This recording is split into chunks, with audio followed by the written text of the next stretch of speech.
연일 화제를 모으고 있는 생중계 업무 보고. 어제는 지난 2022년 대선 당시 이재명 대통령이 공약으로 내세웠던 이 이야기가 나왔습니다. 이재명을 뽑는다고요? 이재명은 심는 겁니다. 앞으로 제대로 심는다 이재명. 나의 머리를. 네, 탈모는 이제 미용이 아닌 생존의 문제로 건강보험 지원을 검토해보라는 건데 야당은 건보 재정이 고갈인 상황에서 이른바 모퓰리즘으로 시스템을 망가뜨린다고 비판했습니다. 그 목소리로 오늘 정치온 시작합니다. 탈모도 병의 일부 아니냐. 그래서 젊은이들이 많이 쓴다고 하더라고요. 그거 혹시 검토해 보셨어요? 유전적인 요인으로 생기는 그런 탈모의 경우에는 이제 의학적인 치료하고는 연관성이 떨어지기 때문에 건보급여는 하고 있지는 않은데 옛날에는 이걸 미용이라고 봤는데 요새는 생존의 문제로 받아들이는 것 같은데요.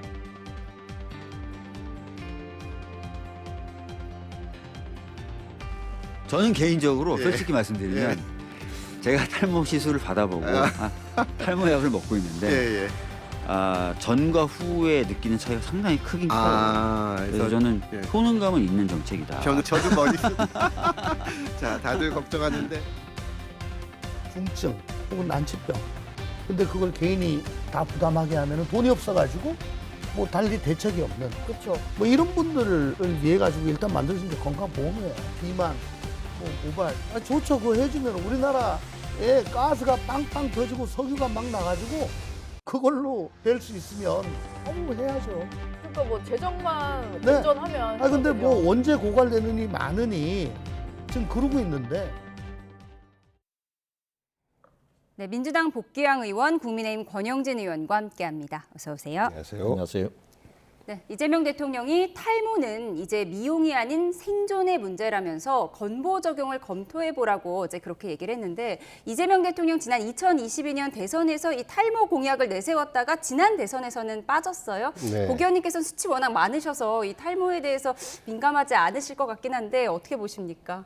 뭐 머리가 좀 커서 숱이 많아 보이는 경향도 좀 있는 것 같습니다만은 지난 대선 때는 사실 다양한 공약들로 해서 워낙 박빙의 승부였었기 때문에 실제 실현 불가능한 공약들도 많이 제출이 됐고 아마 양쪽 다 마찬가지였나 싶습니다. 그런 과정에서 탈모가 있는 젊은 층들에게 나름대로 호소력이 있는 공약이다. 그리고 또 이 약간 뒤처지는 후보 같은 경우에는 어떤 논란을 불러일으킬 때 본인의 이름이 많이 거명되면서 표에 좀 유리하지 않을까 이런 생각 속에서 이제 탈모에 대한 그 건보 지원 안을 내놨던 것 같은데요. 이번 사실 바로 직전에 이제 그 계엄 이후에 선거 같은 경우는 굉장히 안정적으로 유리한 상황에서 그 선거가 진행됐기 때문에 뭐 논란이 될 만한 거리를 제공할 이유가 없지요. 그렇기 때문에 두 번째 당선되는 선거에서는 이제 공약으로 안 냈었는데 그럼에도 불구하고 대선 후보로서 한번 내놨던 공약을 책임지려고 하는 모습, 저는 그런 모습에 대해서는 굉장히 긍정적이고 무책임한 정치인에서 약속시키는 정치인으로 변해나가는 뭐 그런 모습, 그런 모습을 보여주는 것에 대해서 참 수정합니다. 정치인에서가 아니라 무책임한 정치 문화에서 책임지려고 하는 정치 문화를 만들어 가려고 하는 그런 모습 속에서 긍정성이 있다면 마찬가지로 현재 우리 재정이 좀 더 풍부하다면 뭐가 걱정이겠습니까? 대통령께서도 그러다 보니까 그러면 일정 정도 한계를 정해놓고 지원하는 것까지도 한번 검토를 해봐라라는 거예요. 그러니까 검토를 해봐라라고 하는 것은 실현 가능성에 대해서 한번 방안을 찾아보자라는 거지 해라라는 게 아니거든요. 예. 이재명 대통령의 스타일상 하자라는 것과 검토하자라는 것은 엄연히 다른 것이기 강압적 때문에 지시가 아니다. 그렇습니다. 이건 한번 방안을 찾을 수 있으면 찾아보자라는 겁니다. 예, 탈모를 잘 아는 정치인 박주민 의원은 효능감 있는 정책일 수 있다 이런 의견을 주시긴 했는데 오늘 정은경 복지부 장관은 라디오에 나와서 아무래도 이 건보 재정에 악영향을 줄 수도 있다 좀 신중한 입장이거든요. 어떻게 보십니까? 상식적으로 보면은 안 되는 거죠. 안 되는 건데 지금 이 일이 일어나고 제가 물어봤어요. 우리 제 방에 같이 일하는 비서관들 20, 30대는 다 약 먹어요. 치료약 네. 다 먹으면 우리 아들들한테 보래도 두 놈 다 먹는데요. 그러니까 젊은 사람들은 굉장히 탈모에 민감하고 탈모 치료 이게 치료도 되고 예방도 되는 약이거든요.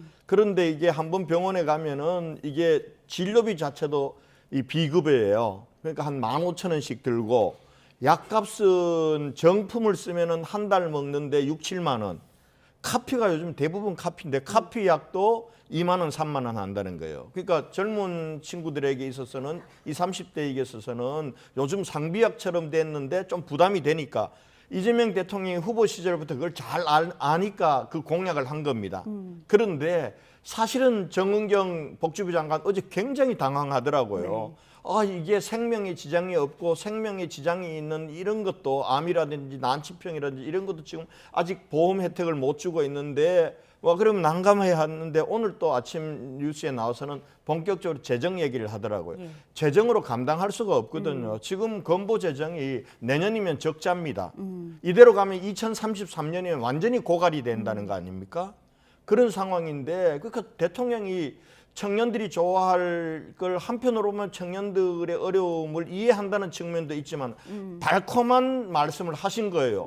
그리고는 책임 못 지는 거예요. 근데 이걸 책임지려고 하면은 나라의 건보 재정이 완전히 고갈이 나거나 이게 뭐 재정은 한정돼 있는데 이쪽으로 지원하려면은 암 지원하거나 보험하는 걸 빼고 해야 될 거 아니에요.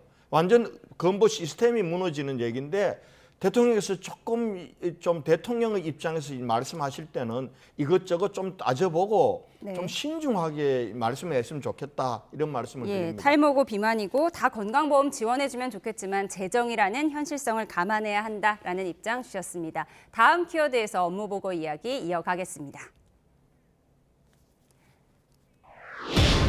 계속되는 생중계 업무보고에서 이재명 대통령이 불륜을 다루는 드라마죠. 사랑과 전쟁이 바람 피우는 법을 가르치는 게 아니라는 취지의 언급을 했는데요. 이학재 인천국제공항공사 사장을 염두에 둔 발언이라는 분석이 나옵니다. 들어보시죠. 공항 운영되면 안 되는 거고 또 그거는 여객들에게 굉장한 불편을 끼치는 거이기 때문에 전수 개장 사실은 불가능합니다. 권한을 행사하면서 자기가 주는 온갖 명예와 혜택은 다 누리면서도 책임은 다하지 않겠다는 그런 태도는 정말 천하의 도둑놈 신부 아닙니까? 공항공사 사장은 처음에는 자기들이 하는 일이라고 하다가 나중에는 그건 세관이 하는 일입니다. 이렇게 얘기를 해요. 그 MOU 체결을 해서 공항공사 하는 게 맞는데? 라는 댓글이 있더라고요. 범죄를 대통령이 가르치셨다고 비난하는 사람들이 있던데 그러면 사랑과 전쟁은 바람피는 법을 가르치는 거야?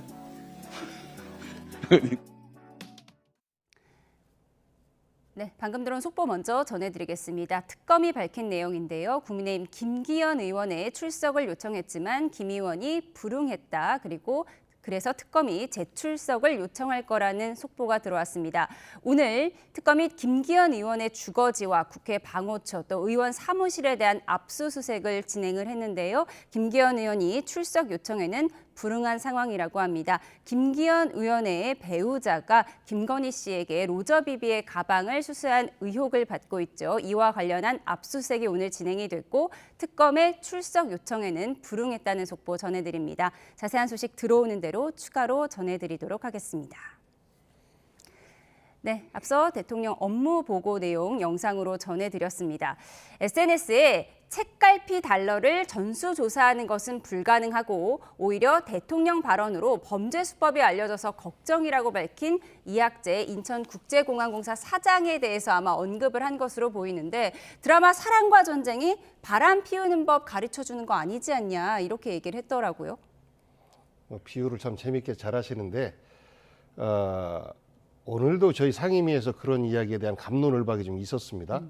그러니까 대통령이 업무 보고를 받는 자리는 그동안에는 굉장히 딱딱하고 형식적이고 그리고 비공개로 진행이 됐었는데 이것이 전 국민들에게 중계 형태로 해서 공개가 되고 있고 그리고 그러다 보니까 대통령도 공부를 안 하고 나올 도리가 없는 것이고 보고하는 사람도 당연히 공부를 훨씬 더 깊게 해야 되는 거고 그런 차원에서 우리가 공항 그 검색대에서의 검색에 대해서 물어본 거예요.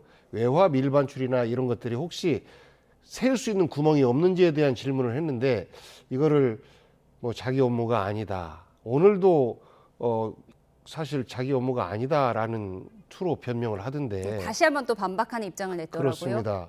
그럼 굉장히 무책임한 거죠. 잘못된 것이죠. 그리고 공공기관에 대변인 홍보실 제도를 두는 것은 공공기관 장이나 공공기관이 주장하려고 하는 것을 공공기관 장의 개인의 SNS나 이것을 통해서 하는 것이 아니고 공식적인 홍보나 공보의 기능을 통해서 그 공공기관의 입장을 내는 것인데 이것을 굉장히 사적으로 해석하더라고요. 그래서 사적인 SNS에 그것도 우리 국토상임위원회 회의가 열리는 시간에 그 자리에 참석해서 그런 SNS를 올리는 부적절한 모습을 보였었는데 잘 모를 수 있죠.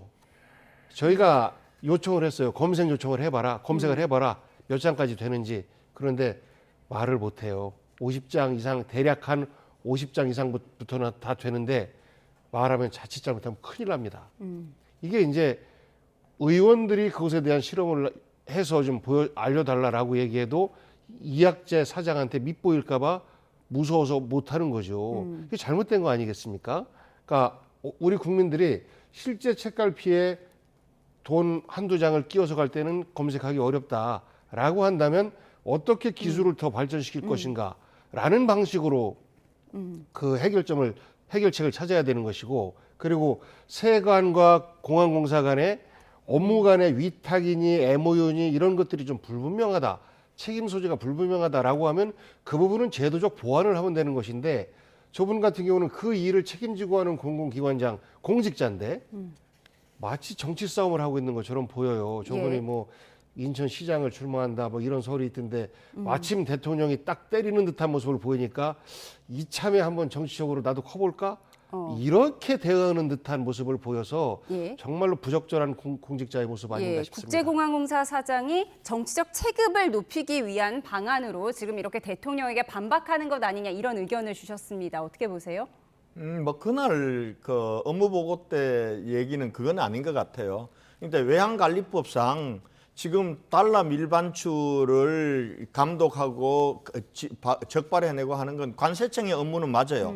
다만 지금 엑스레이 투시기를 공항에서는 공항공사가 운영하고 있기 때문에 엑스레이 투시기를 통해서 하다 보면은 달러 밀반출도 잡아내는 거예요. 잡아내면 그걸 관세청에 신고하게 돼 있거든요. 그러니까 그게 이제 법적으로는 그거는 관세청 일이 맞지만은 MOU를 맺어서 지금 한국공항공사가 대행해 주는 업무입니다. 그 얘기를 한 건데, 그보다도 저는 뭐 그 부분들과 관련해서는 대통령이 지적한 부분들 사실은 그거 아니었으면 저도 몰랐거든요. 책갈피 속에 달러를 이렇게 넣어가면은 이게 투시기에 안 걸린다는 거 물론 이번에 알게 됐어요. 그런 맥락에서 이거 자칫하다 보면은 이게 모방 범죄를 일으킬 수 있지 않느냐 이런 원론적인 걸 했는데, 대통령 입장에서는 굉장히 기분 나쁘셨을 거예요. 그러니까 뭐 사랑의 전쟁 을 보면 이거는 바람 피우는 법 가르쳐 주냐 이런 식으로, 이거 맞는 비유는 아닌데 한 방 더 쏘아붙이는 거죠. 그런데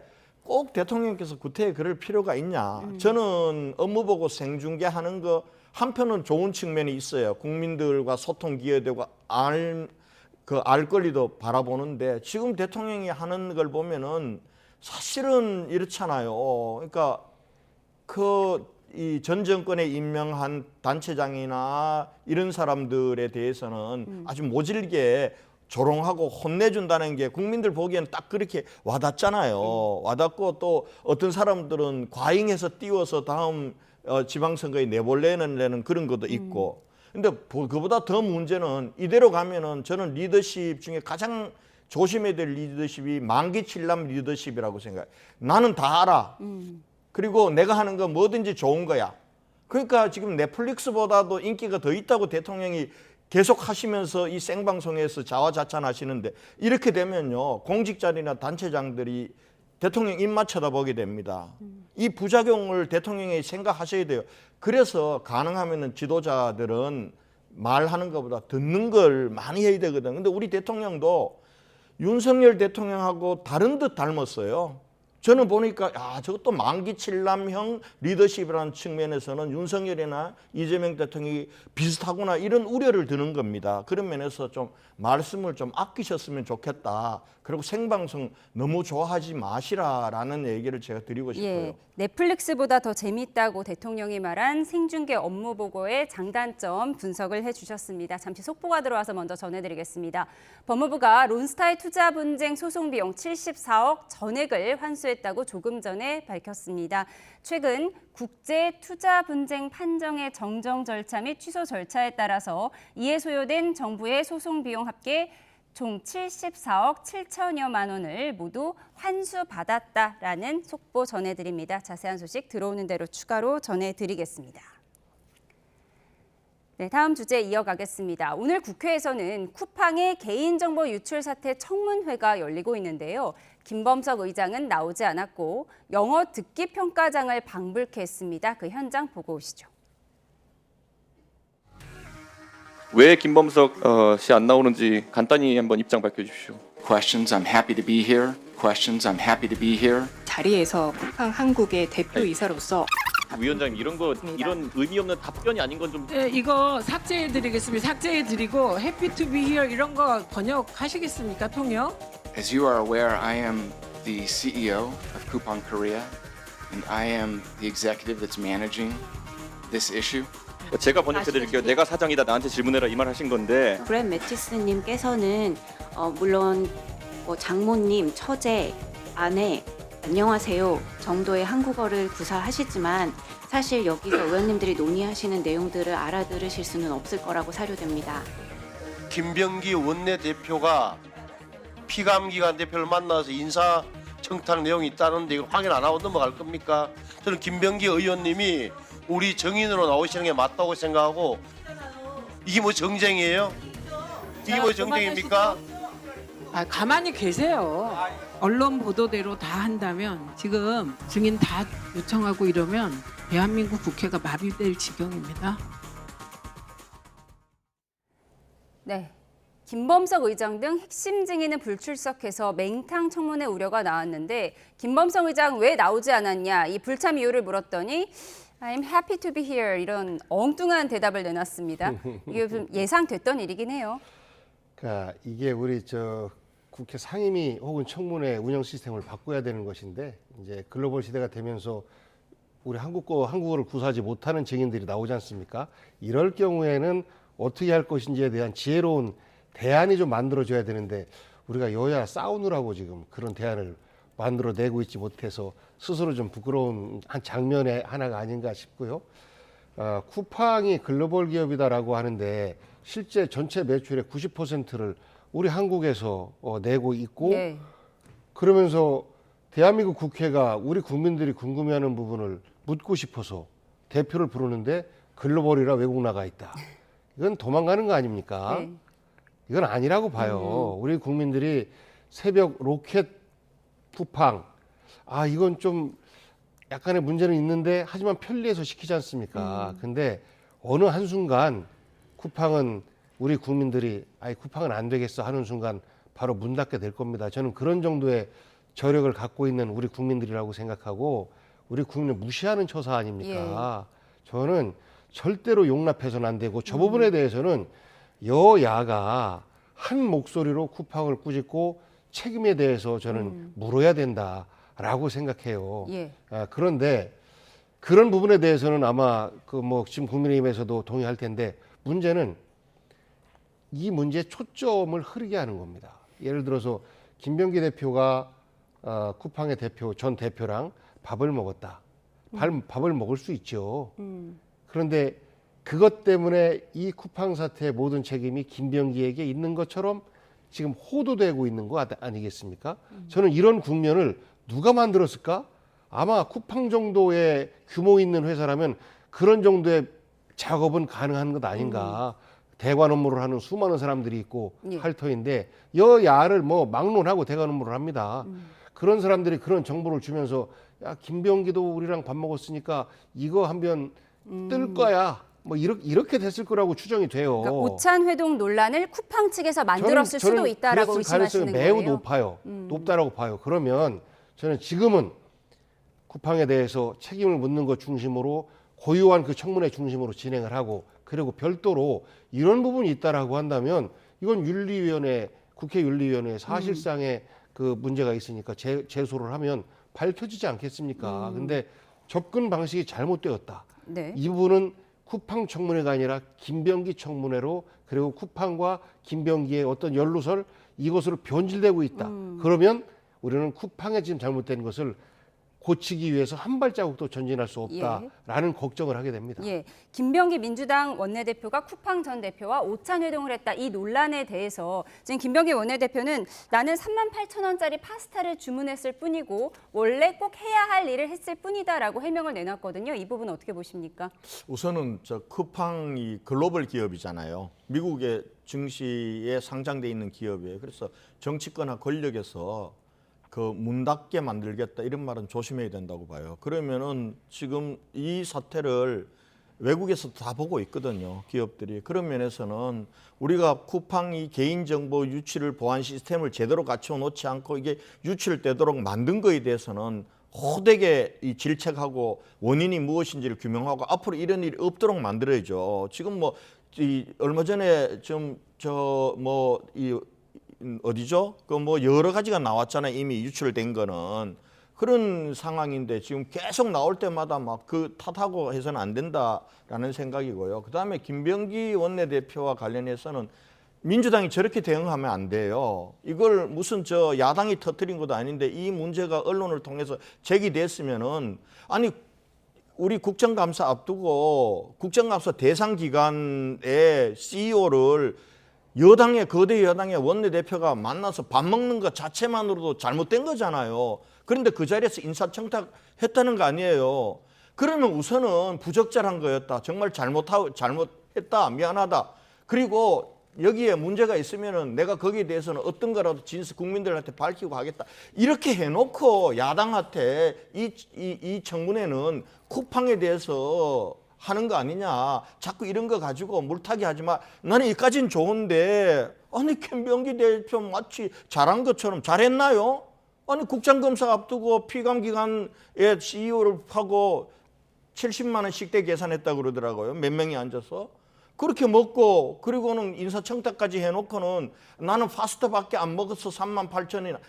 이러니까 국민들이 국회를 우습게 보는 거란 말이에요. 저는 그 민주당에 해명하거나 국민의힘에 몰아세우는 이 자세가 잘못됐다 저는 봐요. 예, 김병기 원내대표. 조금만 말씀 더 드리면, 그와 더불어서 또 국민의힘의 어느 의원님도 밥 먹었다. 나는 정식 먹었다. 이런 말들이 나오지 않습니까? 결국 그러면 쿠팡을 개선하는 게 아니라 쿠팡 개선 못하겠구나. 정치인들이 다 한솥밥에 다 물들어 있구나.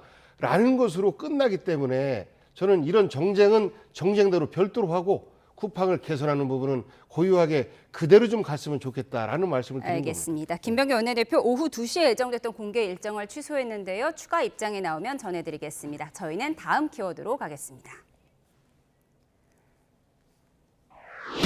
국민의힘과 개혁신당이 만나 통일교 특검법 발의에 이견이 없다고 했는데요. 추천권을 제외하고 80% 합의를 이뤘다는 겁니다. 들어보시죠. 더불어민주당의 뻔뻔함과 내로남불이 극에 달했습니다. 민주당을 수사하는 특검은 무조건 거부하고 있는 것입니다. 그러나 특검은 민주당의 시녀가 되어서는 안 됩니다.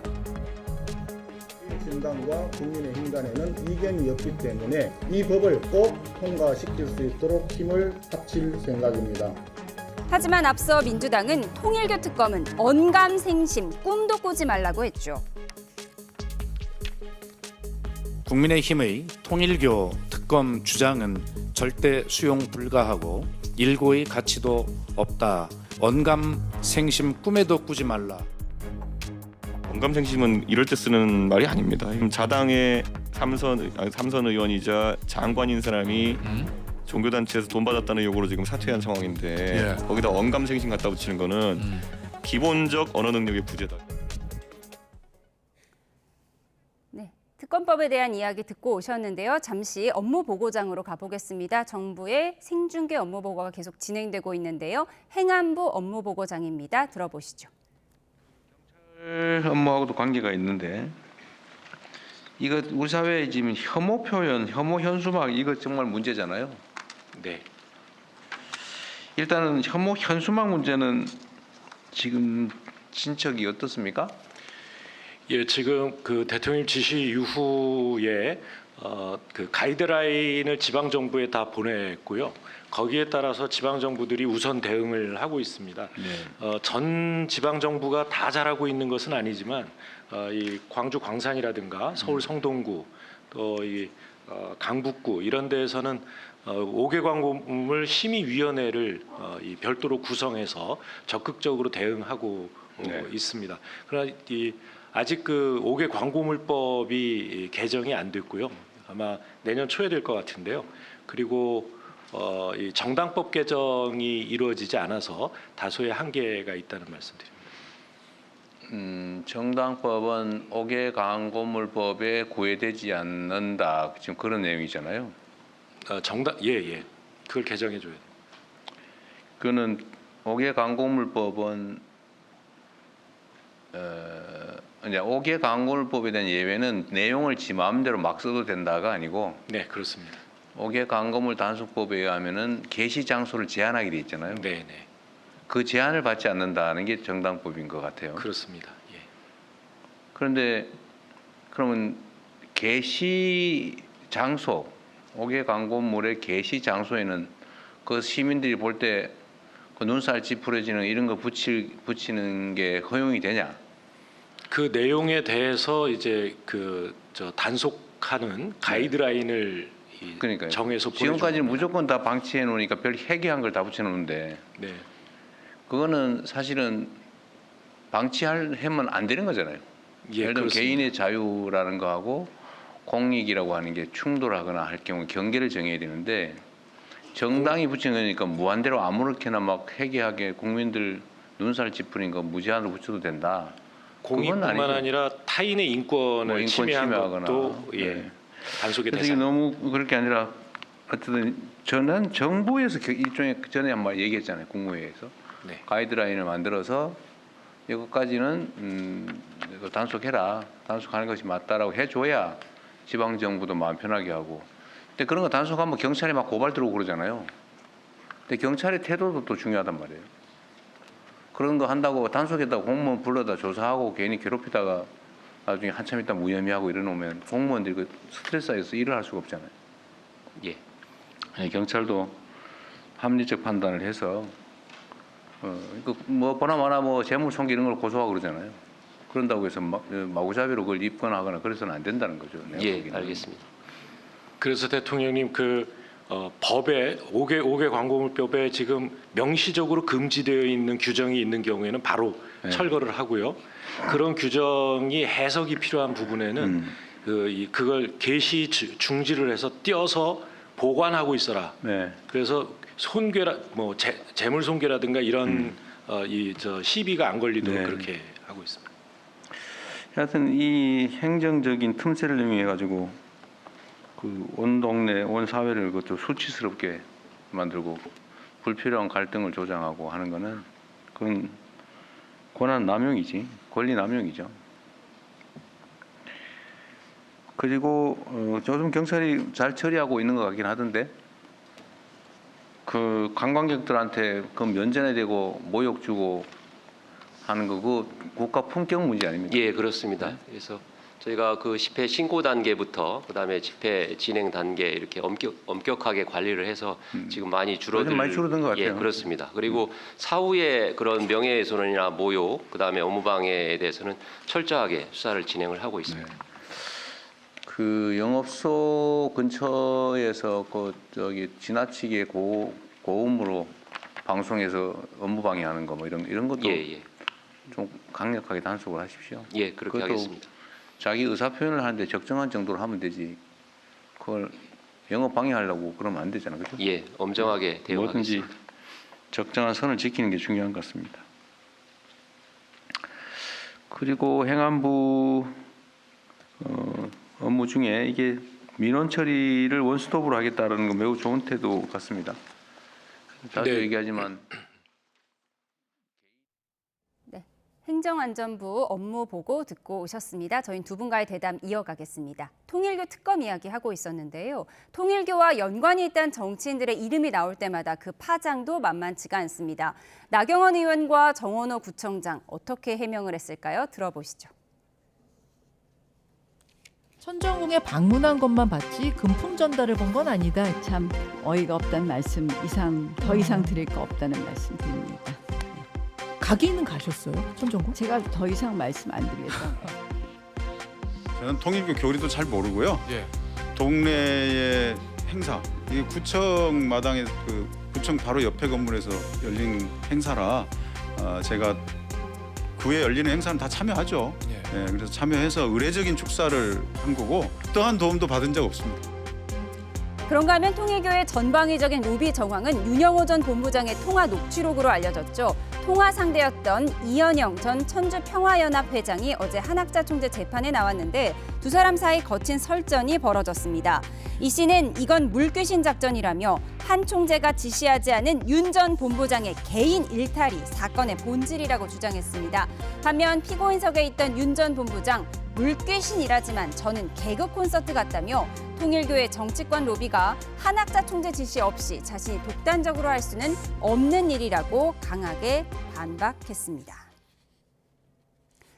네, 내년 지방선거 후보군들이 통일교와 연관돼 있다는 의혹, 오늘 나경원 의원과 정원호 구청장이 잇따라 해명을 내놨습니다. 통일교가 과거에는 이제 이단이다. 그래서 굉장히 좀 터부시됐다가 어느 순간부터는 이제 자연스럽게 우리 사회의 한 종교의 한 부분으로 받아들여지는 분위기였었거든요. 그러다 보니까 아마도 정치인들도 많은 분들이 거기랑 뭐 직간접적인 관계들이 맺어지지 않았을까라는 것은 어찌 보면 당연한 모습인데 지역 행사에 가지 않을 수 없다 이런 입장이신가요? 그런 과정에서 보면 지역 행사든 아니든 가요. 과거에 신천지 행사에 황우려 그 전 국민의힘 전신의 그 대표께서도 가셨어요. 그분은 기독교의 장로님이시거든요. 그럼에도 불구하고 종교와 무관하게 사실 대중이 모인 곳에는 정당은 찾아가야 되는데 동네에 있는 어떤 행사를 하는데 구청장이나 이런 사람들이 안 가기는 어려웠을 것이고 그리고 그 통일교 그 본산에 있는 곳에 일종의 관광지처럼 한번 들려보자라고 하면 굳이 안 들릴 이유도 없을 것이고 그런데 이것이 이제 모두가 다 이상한 거 아니냐라고 해서 이제 서로 막 그 공격하고 물타기가 진행되고 있는 것인데 지금 이제 이 부분은 특검 관련해서 통일교와 윤석열의 유착 관계를 우리가 따지고 있는 거 아니겠습니까? 여기에서 민주당도 보니까 관계가 있네 라고 하면서 그러면 다 따져보자라고 일종의 그 물타기 과정이다라고 봐요. 이런 부분은 여든 야든 정치권 모두가 득될 게 아무것도 없습니다. 예. 그리고 이 부분은 진행된다라고 하면 저는 별개로 진행되는 게 맞다. 뭐 누구를 옹호하고 변호하고 그럴 생각 전혀 없어요. 네. 만약에 이런 부분이 있다라고 하면 별개로 가고 이것과 관련된 그 윤석열 정부의 어떤 부적절함이 있다라고 하면 그건 그대로 진행시키고 이렇게 하면 되는데 지금 보면 특검을 통해서 이 문제를 어떤 그 현재의 그 전국에 전면으로 부각시키려고 하는 이런 의도들이 보여서 저는 그런 의도가 너무나 뻔히 보이기 때문에 민주당에서 이것을 정상적인 어떤 그 전국을 정상화시키기 위한 제안이 아닌 또 다른 정쟁을 유발시키기 위한 것이라고 보고 응하기는 굉장히 어려울 것 같습니다. 응하기는 어렵다. 국민의힘과 개혁신당이 오늘 통일교 특검 법안에 합의를 했는데 하지만 또 민주당이 받지 않으면 그 법안이 통과되긴 쉽지 않은 상황이잖아요. 어떻게 진행할 걸로 예상하세요? 뭐 이게 윤석열과 통일교 커넥션을 유착 관계를 조사하는 게 아니잖아요.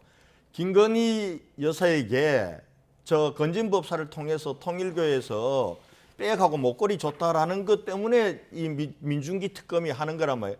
그런데 그걸 하다 보니까 권성동도 돈 받아갔다 그러고 또 민주당의 전재수 전 해수부 장관도 돈하고 명품 시계 만다 이렇게 퍼져나와서 별건 수사로 가는 건데 왜 권성동 준 거는 수사를 하고 특검에서 왜 전재수라든지 민주당 쪽에 준 거는 수사를 안 하고 뭉갰냐, 이게 쟁점이에요. 그러면은 국민의힘 입장이나 이 개혁신당 입장에서는 야, 이거는 이게야말로 특검 사항이다, 이렇게 되는 거예요. 개혁신당이 이준석 대표가 국민의힘하고 그동안은요 같이 뭘 연대를 안 했어요. 그렇죠. 국회에서 전부 민주당하고 오히려 계엄 국면이나 탄핵 국면이나 이렇게 갔단 말이에요. 오히려 조기 대선에서는 보수가 분열돼서 나와서 합쳤으면 이겼을지도 모르는데 그래 된 거 아닙니까? 그런데 개혁신당에서 지금 보니까 민주당 태도가 어이가 없는 거예요. 어떻게 저렇게 자기 진영에서는 돈 받고 명품 시계 받고 이런 증언들이 나왔는데 똑같은 윤영호의 증언인데 왜 권성동이나 야당에 대해서는 18명이나 수사를 하고 민주당은 하나도 안 하고 나중에 뭉개다가 경찰로 이첩했다 하는데 경찰이 하는 걸 봐도 못 믿겠는 거예요. 압수수색 나와가지고 2시간 20분 동안 문 밖에서 안에서 다 저 증거 인멸할 시간까지 다 주고 이러니까 이거는 특검으로 가야 될 사항이에요. 그러니까 지금 이 두 정당이 여기에는 어느 정도 합의가 되는 겁니다. 그런데 민주당이 안 받으면은 특검을 못 하게 될 거다.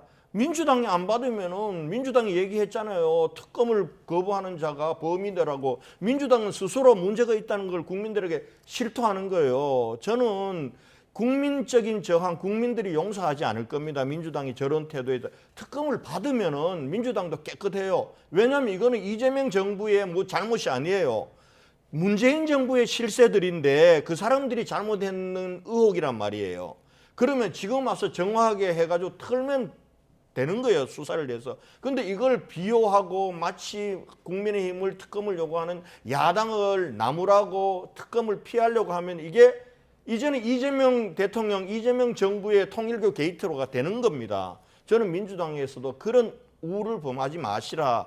이런 말씀을 드리고 알겠습니다. 싶습니다. 통일교 특검에 대한 여야 입장을 자세히 들어봤고요. 마지막으로 국민의힘 이야기 해보겠습니다. 국민의힘 당무감사위원회가 친한동훈계 김종혁 전 최고위원에 대해서 당원권 정지 2년이라는 중징계를 권고했습니다.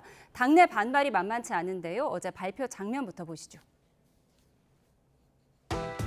김종혁 위원장을 당원권 정지 2년으로 당원에 대한 모욕적 표현, 종교차별적 발언을 당대표에 대한 인격 모독을 했습니다. 그 극우단체의 그 정치인들 연설할 때 히틀러가 연설하는 거 그 연설하고 너무나 유사할 정도로 하더라고요. 그래서 사실 어제 중징계 권고는 한동훈 전 대표 가족의 연루 의혹에 있는 당원 게시판 감사의 예고성이라는 분석이 나오고 있죠. 앞서 이호선 위원장이 올린 들이받는 소에 비유한 글도 반발을 샀는데 한동훈 전 대표는 민주주의를 죽일 수는 없다고 맞받았습니다. 이호선 위원장이 어제 들이받는 소는 돌로 쳐 죽일 것이다. 아니 무슨 자기가 굉장히 뭐 칼이 있다고 휘두르는 사람, 무소불위로 휘두르는 사람처럼 이렇게 표현하면서 하는 게 적절한가? 비상계엄 전까지는 친한동훈계였던 장동혁 대표. 1년 전과 오늘 전혀 다른 목소리를 내고 있습니다. 익명 게시판에 그 정도도 올릴 수 없다면 익명 게시판을 뭐하러 두는 겁니까? 밖에 있는 적 50명보다 내부에 있는 적 1명이 더 무섭다는 말, 해당 행위를 하는 사람들을 그대로 방치한다고 하는 것이 저는 잘 맞지 않다고 생각합니다. 네, 국민의힘 당무감사위원회 김종혁 전 최고위원에 대해서 당원권 2년 정지, 중징계를 권고했는데 자꾸 이렇게 친한동훈계를 제외하려는 움직임이 보이다 보니까 장동혁 대표 정말 중도 확장하려는 거 맞냐 이런 의구심이 드는 거거든요. 지금 당내 분위기가 어떻습니까? 우선 국민들, 당원들께 죄송합니다. 우리가 정말 부끄러운 모습이에요. 이 부끄러운 모습인데 저도 당원권 징계 2년이란 거는 엄청난 중징계입니다. 저게 과연 저렇게 중징계할 사안인가? 보니까 세 가지예요. 하나는 윤석열 대통령이 임금왕자 쓰고 나왔던 그 종교정의에 비하했다. 우리 당의 대통령을 당시. 그 다음에는 저 신천지를 사이비 종교라고 이렇게 했다. 그러면 또 우리 당론과 어겨가지고 우리 당에 대해서 비판을 했다. 우리 당이 그렇게 꽉꽉 막힌 당인가요? 아니 당의 언로가 트여 있어야지 당대표도 누구든지 욕할 수 있고 대통령에 대해서 비판 다 할 수 있고 그 말을 가지고 저렇게 당원권 중지 2년을 한 거는 당원들과 그리고 사람들을 입틀막 하자는 거 아니에요. 그러면 우리가 지금 이재명 정권에 대해서 카톡 검열하고 그리고 공무원들 휴대폰 압수수색 한다고 입틀막이라고 우리 비판할 자격이 있나요? 말도 안 되는 짓을 당무감사위원회가 하고 있는 거예요. 저거를. 그리고 지금 장동혁 대표를 위해서도 저렇게 하면 안 돼요. 그리고 저분이 나는 누군지 모르겠어. 어디서 뭘 하시던 분인지 모르겠는데 말하는 것도 거칠고 품격도 없어요. 저런 식으로 가면은 이거 다 우리 당원들이 단합하고 우리 국민들이 우리 당을 보는 모습을 좋게 만들자고 감사도 하고 잘못된 거 징계도 하는 거 아니에요. 저 모습을 보면서 국민들이 우리 당을 좋게 보겠냐고, 우리 당이 조금씩 다가오겠냐고, 오던 사람들은 저 멀리 떠나죠. 저 당무감사위원장 저분은요, 빨리 집으로 보내야 돼요. 그리고 저는 뭐 친한계다 누구를 거들 일도 없어요. 난 친한계도 아니고 내가 한동훈 대표에 대해서 잘못했을 때 누구보다 앞장서서 비판했던 사람인데 지금 하는 거는 장동혁 대표가 임명한 당무감사위원장 저분이 했던 것 이거 온당치 못해요. 당을 분열시키고 국민들로부터 우리 당을 저렇게 한쪽으로만 몰아가는 당으로 보이게 하는 잘못된 처사다. 그런 의미에서 장동혁 대표도 이제 바로 잡아줘야 된다. 저기 윤리위원회에 가면은 윤리위원회에서는 저는 다른 결과가 나올 거라고 봅니다. 예, 지금 윤리위원장은 지금 공석인 상황이라서 시간이 좀 걸릴 거라는 말씀. 네, 당을 사랑하는 마음에서 당내 쓴소리 해주셨습니다. 당내 상황이라 당내 목소리만 먼저 들어봤습니다. 양해 말씀 드리겠습니다. 정치원 여기서 줄이겠습니다. 복귀왕 민주당 의원 권영진 국민의힘 의원과 함께했습니다. 고맙습니다.